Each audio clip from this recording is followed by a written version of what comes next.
Hello and a warm welcome to this special 10th anniversary celebration of the Yamaha R series.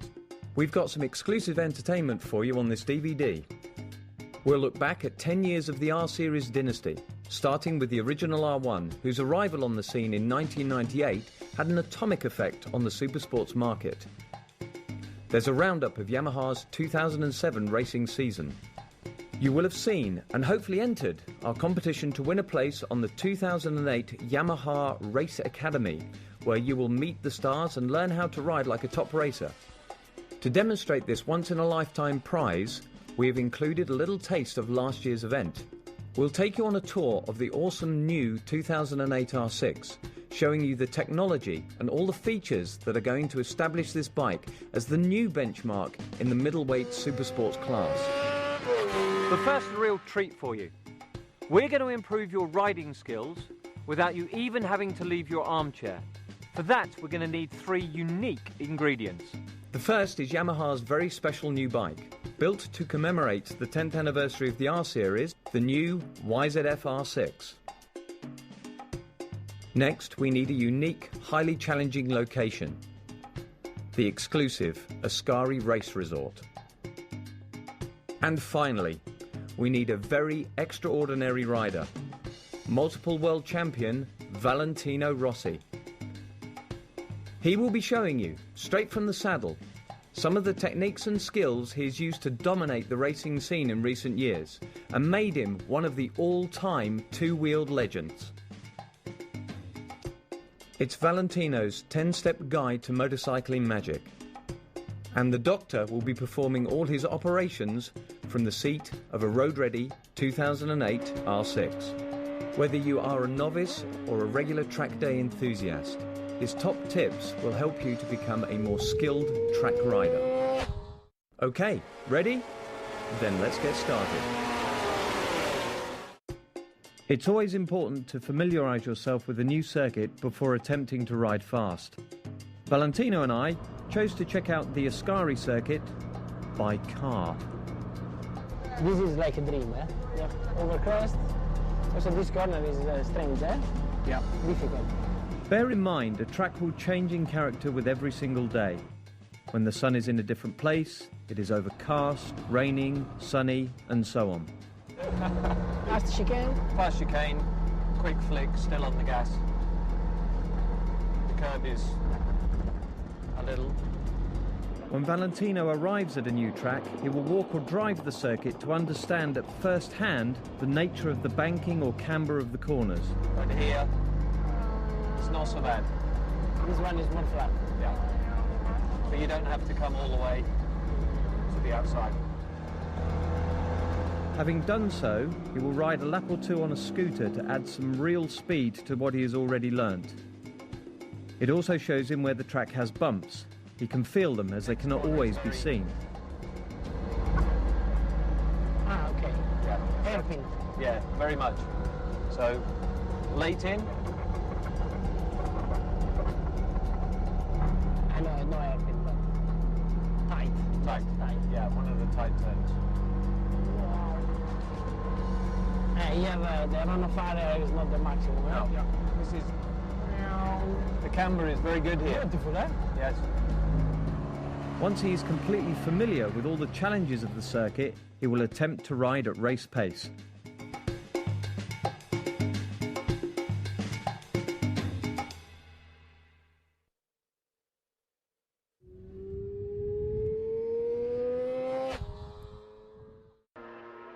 There are 3 different lines Valentino uses on a racetrack: the qualifying line, the defensive or overtaking line, and the racing line. Each one of these lines has advantages and disadvantages for racing. The qualifying line is the fastest one round any given corner. It has a wide entry and requires that you turn the bike quickly.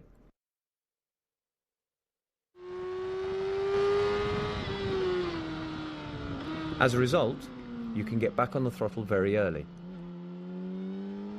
It is the classic in slow, out fast line that all racers should use.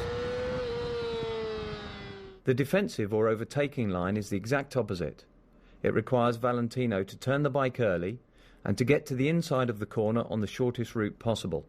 This means he can enter the corner with a much higher speed, but will not be able to get on the throttle as quickly and will lose speed on the exit of the corner. It is the fast in, slow out, and strangely enough, it is the natural but incorrect line novice racers start to use when they decide to try and go faster. The racing line is a compromise of the other two lines. It is not as quick as the qualifying line, nor as slow as the defensive line. So it allows Valentino to go fast, but not to leave a way through for a competitor behind to go up the inside.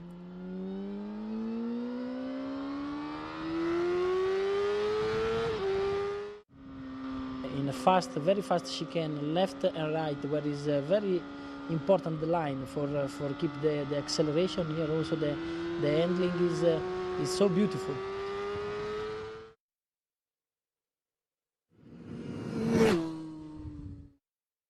The front brake is the tool Valentino uses to set his speed for the corner. For braking on the track, he is not looking to stop, but looking to set his corner speed. As such, the braking he does on track is almost the exact opposite of what you would do on the road. On the road, we are taught to squeeze the brake lever harder as the speed drops to allow us to stop as soon as possible. On the track, he wants to set his speed in the shortest possible space, so he does the opposite. The first part of his braking is light, then followed by very, very hard braking, and then the brake is trailed off into the corner. This effectively does two things. It shortens the distance needed to set the corner entry speed, and it allows him to move his braking point closer to the corner, therefore allowing him to be on full gas for longer before the corner.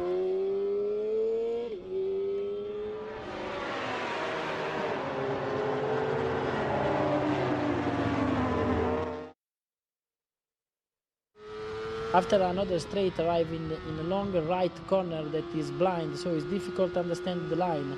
And after have a difficult hard braking for right hand side hairpin. So also here the R6 work very well.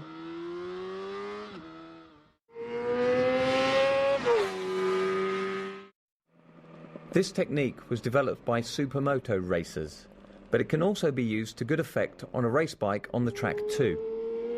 However, like supermoto, it only really helps in tight corners, like slow hairpins. Getting the rear wheel to turn slower than the front wheel makes the back of the bike step out on the approach to the corner.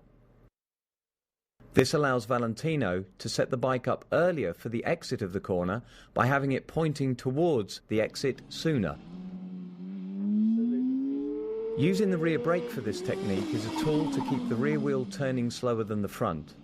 Most of this slowing down is done with engine braking, and the rear brake is just used to stop the rear wheel speed from catching up and matching the engine speed. Valentino is not trying to lock the wheel, as this will send his bike out of control, as it stops the biggest gyro effect from keeping the bike stable.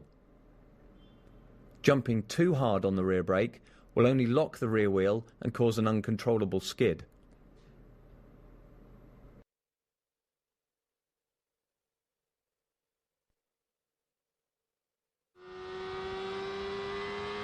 Go for another hard braking for another hairpin.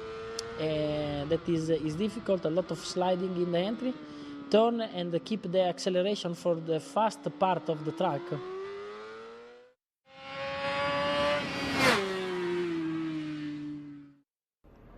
The throttle is the most precise tool Valentino has under his command when riding, and as such, he treats it with the utmost respect and understanding.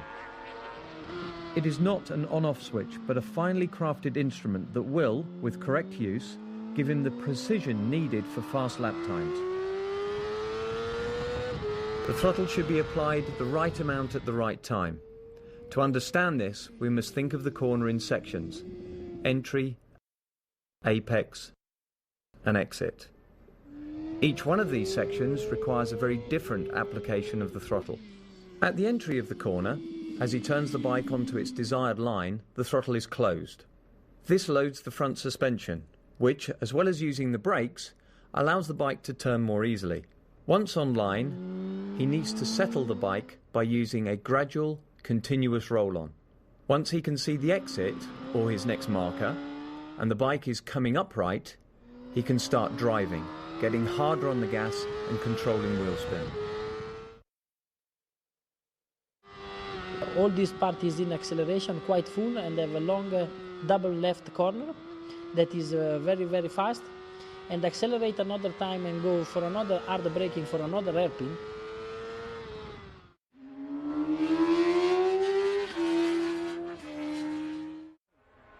The timing of when Valentino looks ahead to his next reference point is just as important as where he's looking.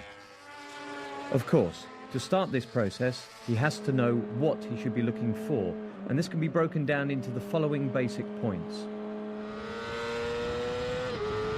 A brake marker, an entry point,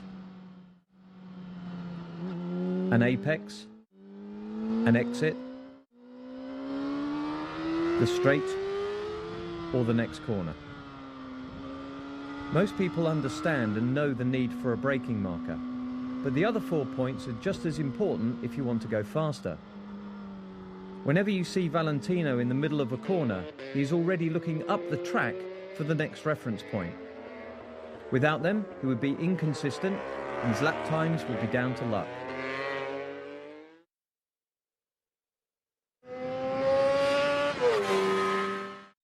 MotoGP bikes all have launch control that allows the rider to keep the throttle fully open and simply drop the clutch to get away from the line. First of all, Valentino needs to get his body position right, even with start control. He gets his head tucked right up front and inside the screen. His right leg is on the foot peg and left on the ground ready for the launch. The left foot is just holding the balance of the bike until he can get it on the peg as soon as possible as the bike starts to move. Bringing the revs up to about midway for the start, some racers blip the throttle. Valentino holds his steady.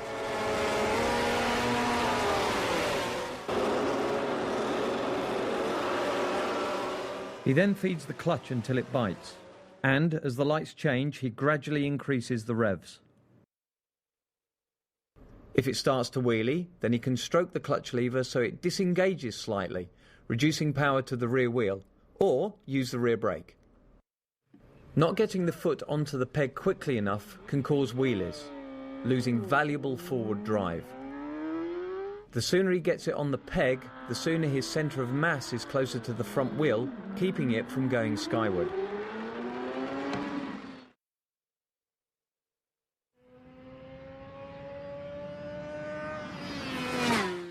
In a chicane or S's, the only way Valentino can get through at speed is to turn the bike very quickly.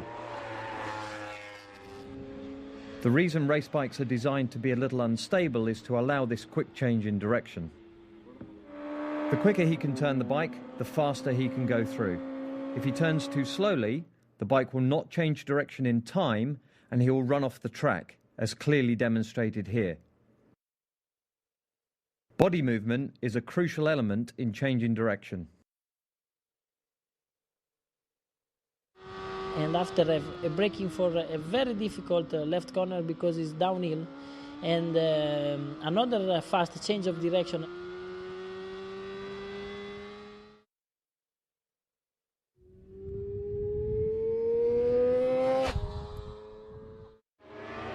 Valentino needs to get his body moved across the bike as quickly as possible, but this can create instability, and he can lose a lot of time if he does it incorrectly. Again, there are some basic steps. In this case, timing and technique.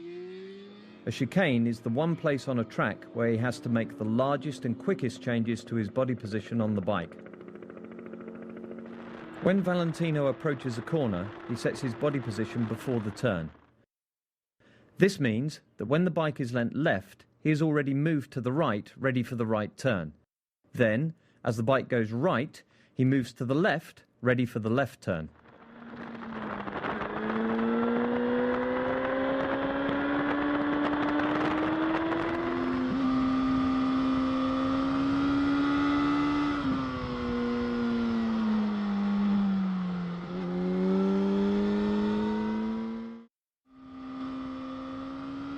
It's important, very important, the line, because after I have a double chicane that pull you in a long left corner that make all in acceleration, and after I have another chicane that go a lot uphill.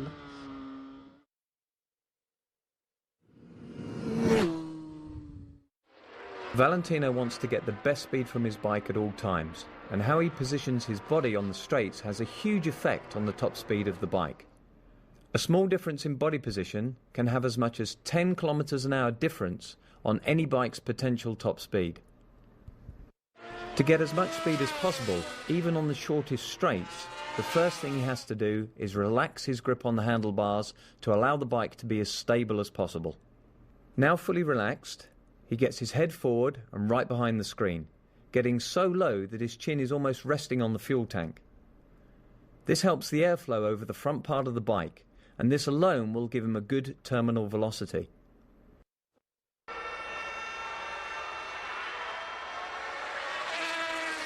For those last few kilometers an hour, he will slide back to touch the seat hump, creating a more streamlined aerodynamic silhouette.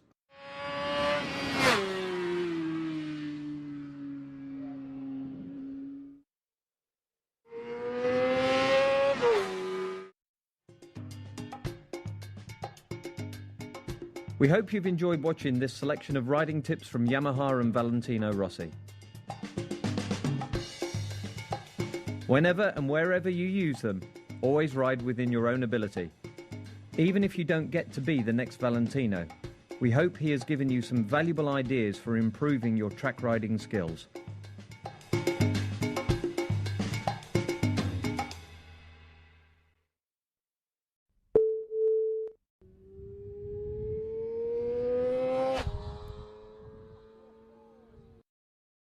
In this section, we look at the latest technologies incorporated in the 2008 Yamaha YZF-R6.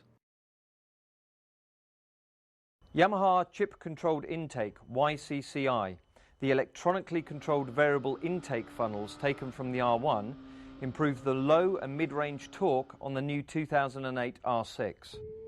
This new system is better for the character from the bottom and from the mid-range, because with the 600cc for take a lot of horsepower, have to make a lot of RPM, and usually the power is just at the top, but this one starting from the bottom, so is possible control very well the bike with the throttle in the corner, and it's possible go fast but also go slow, and the feeling is beautiful. Yamaha's chip-controlled throttle, YCCT, has been revised along with the fuel injection to match the new Yamaha YCCI that has been taken from the R1 and fitted to the R6. It's very direct to the rubber, to my hand, and it's like I have the control of the engine all in my hand, and it's very easy because it's always flat, and you predict very well what's happening in acceleration. Yamaha's newly designed Delta Box frame, fitted to the new R6, is designed for better rigidity but also flex, so the rider can get more feel from the bike when he's cornering.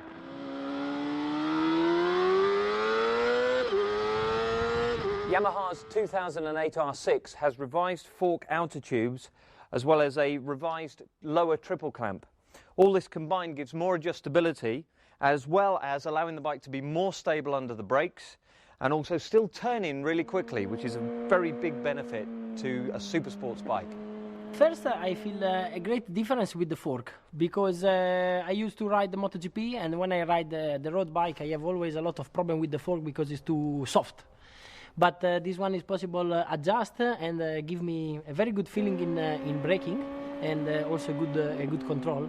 And for turning, the bike is so beautiful.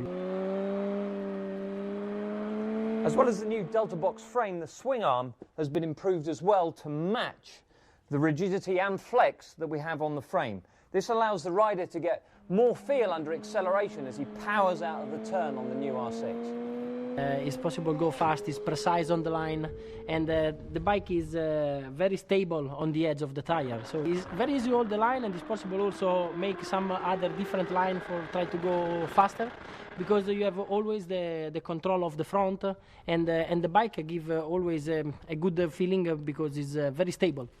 Usually with MotoGP we have a little bit more horsepower, but this one is very good to control, and all the frame give the feeling that the situation is under control. Yamaha have revised the riding position on the new 2008 R6. You have more room to move around on the bike, and your body is lower and more forward to help the bike under braking and also through the turn. Usually I have some problem, and the bike looks very small, and I'm quite tall and I have long legs. So but the riding position is a lot better, because I have enough room for move on the seat, go forward or on the back in acceleration, or move around for better turning, and I have my arms in a good position for pushing braking. So also the position is beautiful. This Ascari track is fantastic. It's incredible. It's a little bit like staying the Isle of Man TT.